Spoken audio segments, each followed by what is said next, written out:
What's up, guys? Welcome back to another episode of what's the YouTube channel again? Race Spec. That's where we're at. So today we have a very special car for y'all.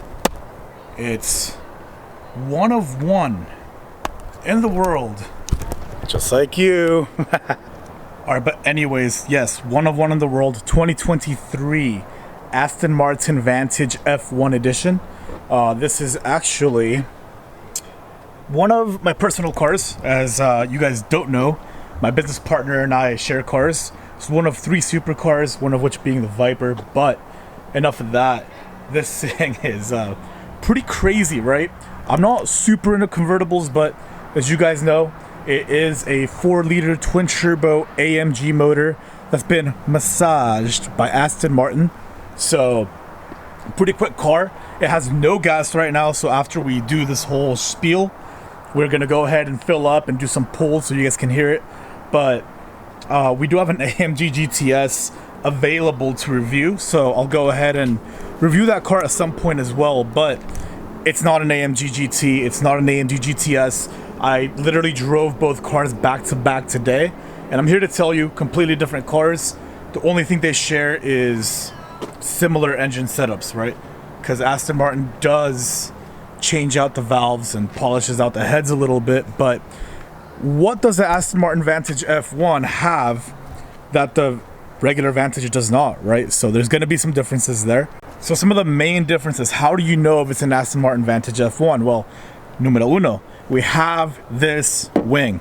Aero wing. It's not as big as the V12's wing, but it's certainly bigger than the regular Aston Martin Vantage, and that's mostly because it doesn't have a wing, right? But this one does. That's the first telltale. Of course, you're gonna have all these little gimmicky F1 badges, right? F1 Racing, I guess, same logo. So you have that, and then you have this stripe along the side of the door, as well as this one that goes through the whole top of the car. Obviously, this is convertible, so it's not really there, but you also get this front splitter and this canard, as well as this blacked out old school Aston Martin grille. It's way better than the mesh one that they use in the AMR and such. But these cars came in one of three colors. It came in dark gray, it's like a matte color.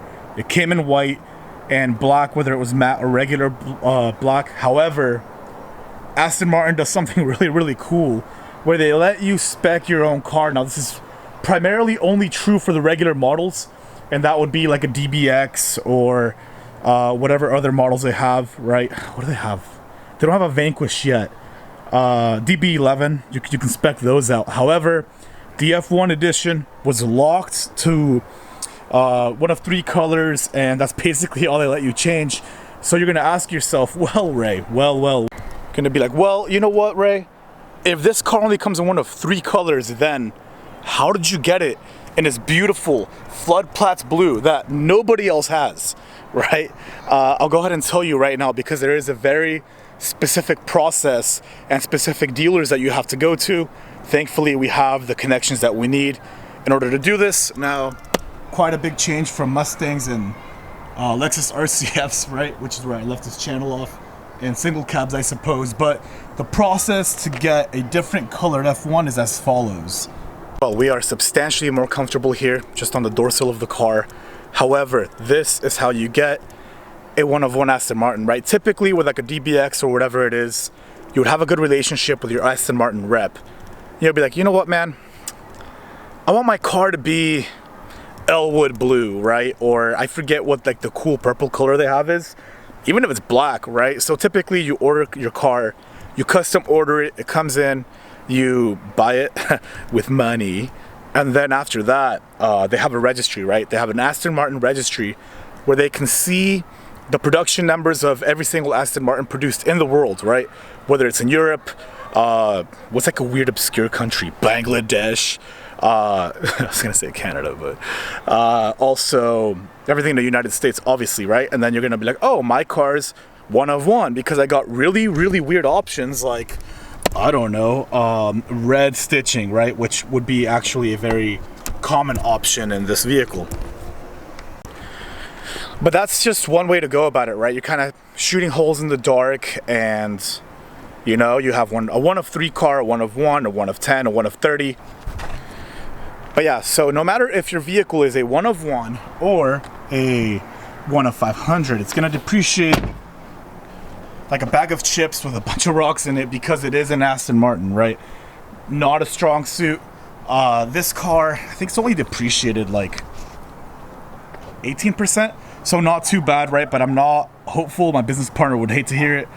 I don't think this car's gonna hold very well, but I could be proven wrong because of the whole EV thing going. Anyways, back to how you get a 1 of 1 car. This car specifically, because it is an F1 edition, the F1 Association, particularly the Aston Martin F1 team, was like, hey, if we're gonna brand it with F1, which if you don't know, a little bit of insider information here, everywhere F1 goes, which I know this because of Vegas, they want their cut of money on everything, right? So sorry about the sun. They want their cut on everything. They're gonna be like, oh, you're gonna host a birthday party and you can see the F1 race from your apartment. Give me money, right? So as you can imagine, they're sticklers, not the kind of people you want to deal with, but right? It's like a Karen. F1's like the Karen of racing. It's not like NASCAR. But anyways, that's why it was really difficult to get this car. And I probably shouldn't slander them if we're going to be driving this. Don't want to get blacklisted. My name is definitely not Ray. It's what's like a really obscure name. My name is Kyle. So what we're going to be doing here is, we wanted Flood Platts Blue. I want Flood Platts Blue. It's my favorite color ever. I will only buy the F1 if it's in Flood Platts Blue. Alright, cool. What they do is they actually submit a request to the F1 team saying, hey, we want to build this Aston Martin F1. We want it to be a convertible and it's going to be Flood Platts Blue. So what do? They actually review your application. If they like the color, then they build it, which obviously they did. Now, Flood Platts Blue is actually a Aston Martin Club Sport racing color that dates, you know, to like way back in like the, I don't know, not the 2000s. So that's why they approved it, and that's how this car's a 1 of 1.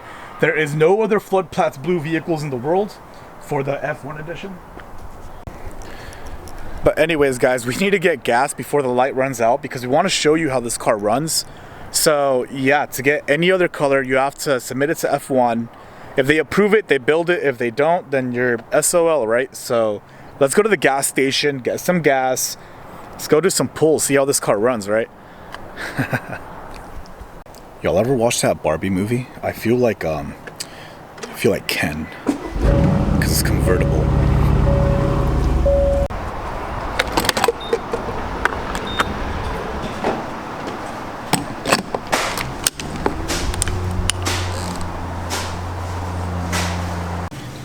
Alright guys, so here's the original window sticker and the paint. $10,400 option. Kind of crazy. The interior carbon fiber apparently was $4,300, so we'll show you the interior actually while the top's down, because put it up, it's getting a little chilly, right? It's only like 70 degrees or something, just freezing. Alright, so here's the interior from driver position. You have all of your buttons there. These are actually made out of glass. Of course, it says F1 edition there. You have all the carbon fiber there on the door cards. This is real suede Alcantara. You have that down here on the pillars as well. It would be all over the headliner if it wasn't a convertible. The convertible top on these cars supposedly has like a world record for being the fastest top out. Now, I know that was true recently. I just don't know if it's still true, right? But beautiful Southern California, $5.47 a gallon, which is down actually $1 from last week, so not too bad. But I'll open up the doors so you guys can see. They're actually infinity doors, right? Unlike the Infinity Stones, these unfortunately don't get rid of half the population, but bad example. We're in an incline. I'll use the other side, but so these doors actually open up at an angle, right? So I'm gonna go ahead and show that to y'all. So it actually is pretty cool. Let's see. Hopefully these cars don't get in the way, but you can see that They are in fact at an angle. They're like butterfly doors in a way. I guess they don't really get in the way, but these are also infinity doors, so you can leave them at any angle and they stay open. Not right now apparently, but it is what it is. So yeah, before we go out of sunlight, we'll go do some pulls. That'll be the video. Thank you so much for watching, but yeah, let's go do some pulls in this thing on the canyon. Go hard. So with this car, unfortunately it doesn't have a button just for the exhaust valves, so you gotta like get it in the on position so you can change it to track mode, so it could be loud when you start it. Super annoying. The Mustang, of course, takes the valves probably like 10 seconds to open, but unlike the Mustang, this doesn't have a valve button, which yes, I just compared an Aston Martin to a Ford Mustang. Yeah, here we are.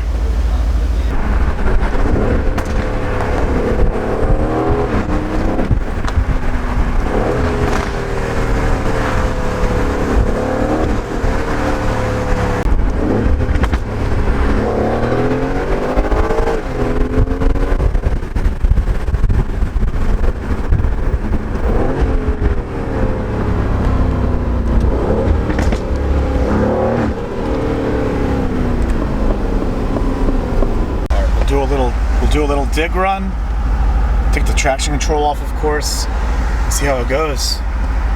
So long as there's no cars in front of us, of course.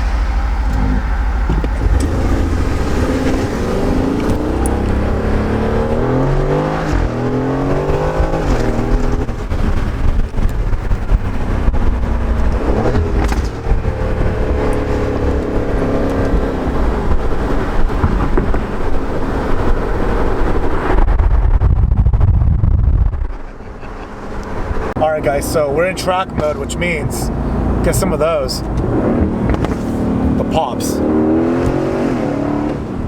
Which is pretty sick, right? So the car actually isn't stock. It's got in.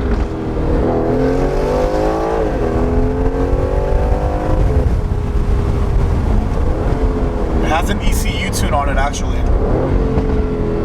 And we do have downpipes for the car, but we have not installed them yet, so the car's gonna get a lot louder than what it is. It's really nice now. It's not super violent. It's not like the fastest car ever, but it does pretty good.